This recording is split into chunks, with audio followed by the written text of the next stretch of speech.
एक महान शायर बाबा बनारसी ने लिखा था, हम बैठे थे टैक्स में छूट के इंतजार में, वो आए और मार्केट डुबोकर चले गए।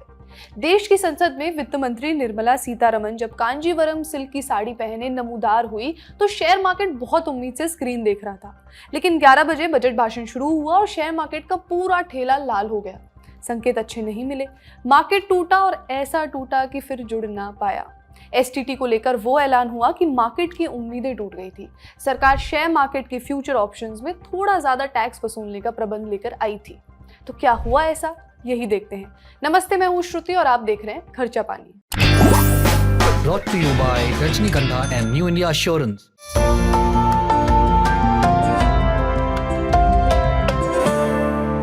सुबह 11 बजे वित्त मंत्री निर्मला सीतारमण ने जब बजट पढ़ना शुरू किया, 1 घंटे के आसपास का वक्त बीता। जैसे ही उन्होंने बजट का पार्ट बी यानी टैक्स वाला हिस्सा पढ़ना शुरू किया, मार्केट में कोहराम मच गया। दोपहर 12:15 बजे के बाद मार्केट कुछ यूं गिरने लगा जैसे क्रैश हो रहा हो। एक वक्त तो निफ्टी कल की क्लोजिंग से करीब 750 पॉइंट गिर गया था। वहीं सेंसेक्स ने तो एक पॉइंट पे 2300 पॉइंट्स तक का कोता लगा दिया था। न्यू इंडिया एश्योर युवा भारत स्वास्थ्य पॉलिसी, बेहतर स्वास्थ्य का सशक्तिकरण, ईएमआई ऑप्शन के साथ जीवन साथी और बच्चों के लिए कवर। अब अपने और परिवार की चिंता बिल्कुल नहीं। बानगी देखिए, सेंसेक्स आज खुला 82,388 के लेवल पर, लेकिन मार्केट क्लोज होते वक्त ये गिरकर 80,722 पर बंद हुआ।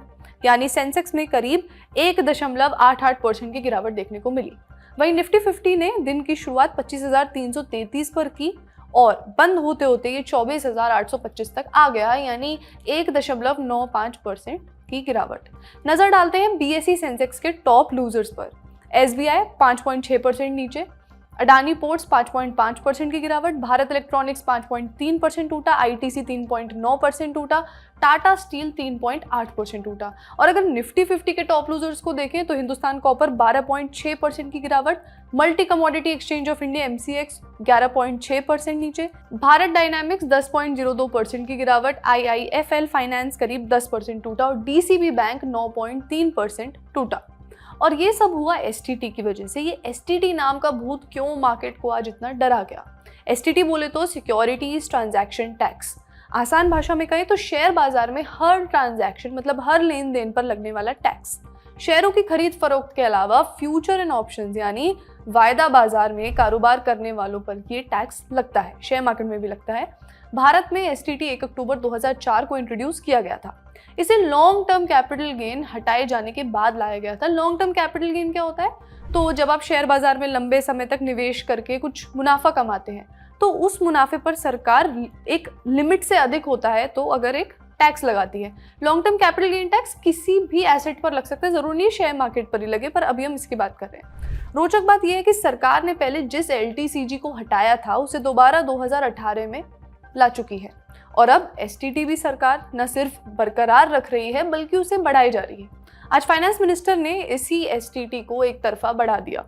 ये बढ़ोतरी शेयर की खरीद फरोख्त पर नहीं, केवल फ्यूचर एंड ऑप्शन में ट्रेड करने वालों के ट्रांजैक्शन पर बढ़ा, पर इसमें ट्रेड करने वालों की संख्या भी कम नहीं है। फ्यूचर्स और ऑप्शंस किसी भी शेयर या फिर इंडेक्स का भविष्य में आकलन करने का एक तरीका है कि इस फरवरी के आखिर तक या फिर मार्च के इस तारीख तक ये शेयर या फिर ये इंडेक्स इस हद के अंदर रहेगा या यहाँ तक जा सकता है वगैरह वगैरह। इस आकलन पर, इस एनालिसिस पर पैसे लगते हैं जो कई दफा सट्टेबाजी का भी रूप अख्तियार कर लेता है। एसटीटी सरकार ने इसी फ्यूचर और ऑप्शंस पर बढ़ा दिया है। एसटीटी को बढ़ाने से ट्रेडिंग अब पहले से ज्यादा महंगी हो जाएगी। कितना बढ़ाया गया है? तो फ्यूचर्स ट्रेड पर एसटीटी को 0.0125% से बढ़ाकर 0.02% कर दिया गया है। वहीं ऑप्शंस पर लगने वाले एसटीटी जो अब तक 0.0625% था उसे बढ़ाकर 0.1% कर दिया है। यानी दोनों ही मामलों में टैक्स में करीब 60% की बढ़ोतरी की गई है। ये बढ़त कितनी है इसका अंदाज इस बात से लगाइए कि अगर आपको 1 रुपए की जगह 2 रुपए दे दिए जाएं तो आपका मुनाफा 100% का होगा।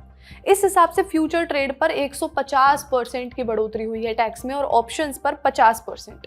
अब सवाल ये है कि इस फैसले का असर क्या होगा? पहला ये कि फैसले का सीधा असर हाई फ्रीक्वेंसी ट्रेडर्स पर पड़ेगा जो जल्दी से ट्रेड करते हैं और फिर निकल जाते हैं। यानी वो बार बार ट्रांजैक्शन करेंगे और इसका नतीजा ये होगा कि उनकी ट्रेडिंग की लागत महंगी हो जाएगी। दिलचस्प बात ये भी है कि ये टैक्स प्रॉफिट या नुकसान पर नहीं लगता बल्कि हर ट्रांजैक्शन पर लगता है। यानी आपको फ्यूचर एंड ऑप्शंस में फायदा हो या नुकसान, सरकार को टैक्स तो देना ही पड़ेगा और अब तक जो आप देते थे उससे ज्यादा देना होगा। अब दूसरी वजह यह है कि सरकार ने ये फैसला क्यों लिया। सरकार का मकसद साफ है, वो फ्यूचर एंड ऑप्शंस को जो सट्टेबाजी के लिए यूज किया जा रहा है उस पर लगाम लगाना चाहती है। साथ ही सरकार के लिए ये एक टैक्स का जरिया भी है। पिछले साल 12 लाख रुपए तक इनकम टैक्स माफ करने और जीएसटी में भी रियायत देने के बाद सरकार को कहीं से तो राजस्व जो अपना रेवेन्यू होता है उसे वसूलना था, तो सरकार ने फ्यूचर और ऑप्शंस पर दांव आजमाया और यही बात बाजार को पसंद नहीं आई। मार्केट एक पैनिक का शिकार हुआ और फिर जो हुआ वो आपने देखा ही। मार्केट की स्थिति देखते हुए भारत के आयकर विभाग को एक स्पष्टीकरण भी देना पड़ा। उन्होंने सोशल मीडिया पर लिखा कि एसटीटी सिर्फ फ्यूचर्स और ऑप्शंस पर बढ़ाया गया है। सरकार ने साफ कहा है कि शेयर खरीदने बेचने पर लगने वाला एसटीटी नहीं बढ़ा है। बढ़ोतरी से फ्यूचर्स और ऑप्शंस यानी डेरिवेटिव ट्रेडिंग पर बढ़ाई गई है। अगला है फ्यूचर्स और ऑप्शंस पर नया टैक्स कितना होगा। अब फ्यूचर्स पर एसटीटी होगा 0.05% और ऑप्शंस पर 0.15%। मतलब अगर कोई इन सौदों में ट्रेड करेगा तो पहले से थोड़ा ज़्यादा टैक्स देना होगा। अगला स्पष्टीकरण जो आया है, अगला पॉइंट है, वो है फ्यूचर्स ऑप्शंस में कारोबार जीडीपी से 500 गुना ज़्यादा है। सरकार का कहना है कि फ्यूचर्स और ऑप्शंस में जो रोज़ाना ट्रेड हो रहा है वो भारत की पूरी कमाई यानी जीडीपी से भी 500 गुना ज़्यादा है। भारत की जीडीपी कितनी है? भारत की सालाना जीडीपी लगभग 300 लाख करोड़ रुपए है। और फ्यूचर्स और ऑप्शंस का कारोबार कितना है? उनका कुल कारोबार 15 अरब करोड़ रुपए से भी ज्यादा है, यानी असली अर्थव्यवस्था के आकार से कहीं ज्यादा पैसा सिर्फ सट्टे जैसे दिखते मार्केट में घूम रहा है। अब टैक्स बढ़ाने की क्या वजह है? सरकार का कहना है कि फ्यूचर्स और ऑप्शंस में जरूरत से ज्यादा सट्टेबाजी हो रही है। इसी को थोड़ा काबू में लाने के लिए एसटीटी की दरें बढ़ाई गई हैं। शेयर खरीदने बेचने या बाकी जगहों पर लगने वाला एसटीटी जैसा था वैसा ही रहेगा। यही वजह है मार्केट में गिरावट की। एक्सपर्ट्स को सुनिए, ज्यादा समझिए और इसका अंदाज लगाइए कि कल सोमवार को जब मार्केट खुलेगा तो क्या होगा। बजट 2026 के अंदर आज शेयर मार्केट काफी डाउन गई है। उसके दो रीजंस मेजर क्या हैं? एक तो securities transaction tax futures and options के ऊपर सरकार ने बढ़ा दिया है, जिसकी वजह से अब लोगों के प्रॉफिट्स कम हो जाएंगे बिकॉज उनके एक्सपेंसेस बढ़ जाएंगे। दूसरी चीज, इंडिया के अंदर फॉरेन डायरेक्ट इन्वेस्टमेंट रेगुलरली कम हो रहा था, जिसकी वजह से हम सबको ये लग रहा था कि शायद सरकार long term capital gains tax जो 12.5% है उसको शायद रिड्यूस कर दे 10% तक, या फिर 1.25 लाख रुपए की जो टैक्स की एग्जेम्पशन थी उसको शायद बढ़ा के 2 लाख रुपए या 2.5 लाख रुपए कर दे।